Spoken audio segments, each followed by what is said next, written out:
Hello दोस्तों, स्वागत है आप सभी का हमारे एक और नए वीडियो में। आज के वीडियो में हम आपको बताएंगे कि अतुल माहेश्वरी का जो फॉर्म इस टाइम फिल किया जा रहा है उसे कैसे फिल करेंगे या उसकी क्राइटेरिया क्या है, उसका लास्ट डेट कब तक है, ये सारी जानकारी एक ही वीडियो में आपको देने वाला हूं। तो सबसे पहले ये जान लेते हैं कि ये स्कॉलरशिप जो है वो किन किन बच्चों को मिलेगा।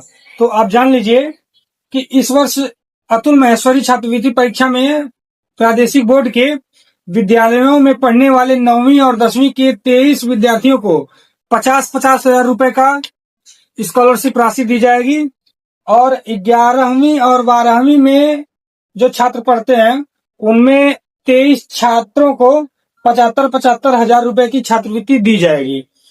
अब जान लेते हैं कि इसका लास्ट डेट क्या है। देखिए, इसका लास्ट डेट 15 सितंबर तक था, लेकिन बढ़ा के 30 सितंबर तक कर दिया गया है। तो आप अभी भी फॉर्म को फिल कर सकते हैं।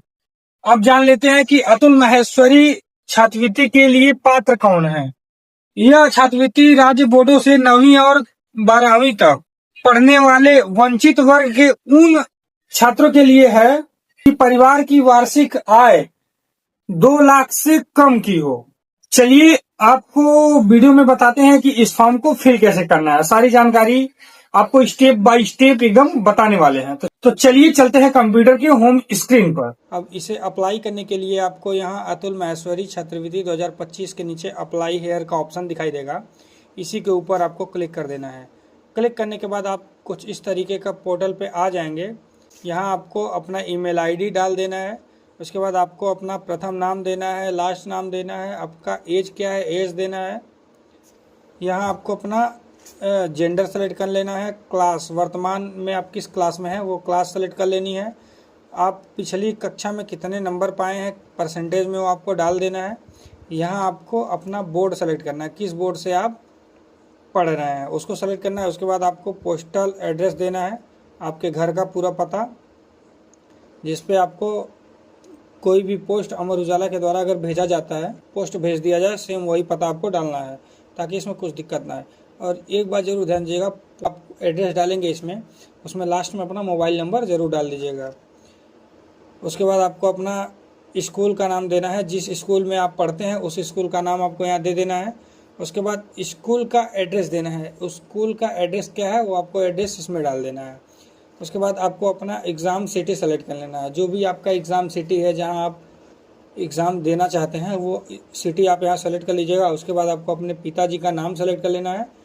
उसके नीचे आपको दिया गया है माताजी का नाम, यहाँ आपको माताजी का नाम लिखना है। उसके बाद आपके फैमिली का एनुअल इनकम क्या है, मतलब फैमिली का साल का इनकम क्या है वो आपको यहाँ सेलेक्ट कर लेना है। आपका जो भी इनकम है वो 2 लाख से नीचे रहना चाहिए, तभी आप फॉर्म फिल कर पाएंगे। उसके बाद आपको अपना मोबाइल नंबर देना है। उसके बाद आपको दिया गया है पहले कोई छात्रवृत्ति मिली है क्या, तो यहाँ नो ऑलरेडी सेलेक्ट है तो इसको नो ही रहने दीजिएगा। उसके बाद आपको डॉक्यूमेंट अपलोड करना है। डॉक्यूमेंट में मार्कशीट अपलोड करनी है लेटेस्ट की, जो पिछली आपकी मार्कशीट है। अगर आप 11 में पढ़ रहे हैं तो 10 की मार्कशीट अपलोड करनी है, अगर आप 10 में पढ़ रहे हैं तो 9 की मार्कशीट आपको अपलोड करनी है, ये ज़रूर ध्यान दीजिएगा। उसके बाद आपको latest passport size photo upload करना है। उसके बाद आईडी एड्रेस प्रूफ में अपना घर का प्रमाण पत्र देने के लिए अपना आधार कार्ड, राशन कार्ड, स्कूल की आईडी में जो घर का पता है वो आप यहाँ अपलोड कर सकते हैं।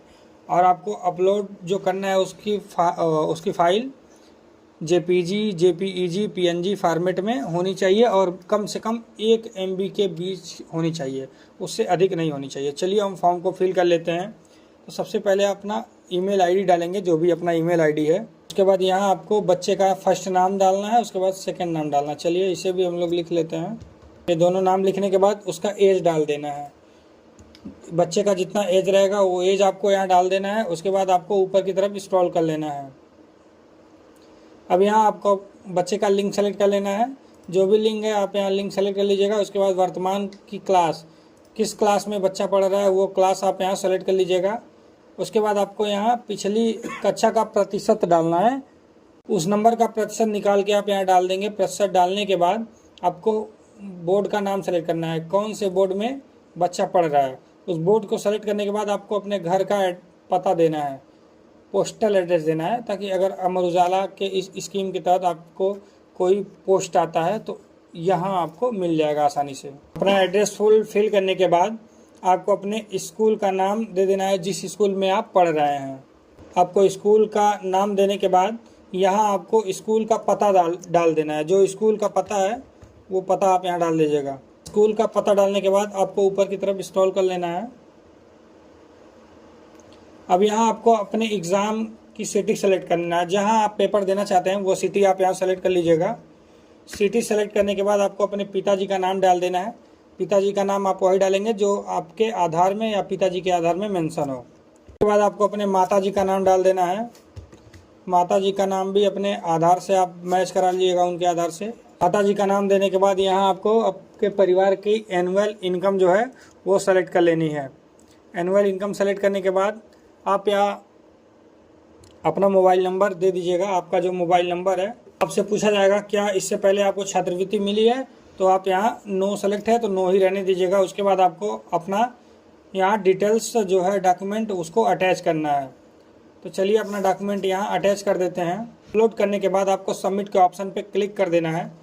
सबमिट के ऑप्शन पे क्लिक करने के बाद ये पेज थोड़ा सा लोडिंग लेगा। अब आप यहाँ देखेंगे thank you your form have been submitted का ऑप्शन आ गया है। तो आपका ये जो फॉर्म है वो सबमिट हो चुका है। अब अमर उजाला के टीम के द्वारा आपको एक मेल भेज दिया जाएगा कि आपका फॉर्म सबमिट हो चुका है। उसके बाद आपको दोबारा से जब मेल किया जाएगा तो इसी मेल पे आपको कंफर्मेशन का मेल मिलेगा कि कब आपको पेपर देना है, कैसे क्या करना है। ये हो सकता है कि आपको पोस्ट के द्वारा भी नोटिफिकेशन मिल जाए। तो उम्मीद करते हैं दोस्तों आपको छोटी सी जानकारी अच्छी लगी होगी। अगर जानकारी अच्छी लगी हो तो वीडियो को लाइक करके चैनल को सब्सक्राइब जरूर कीजिएगा। मिलते हैं अगले वीडियो में, तब तक के लिए जय हिंद, धन्यवाद।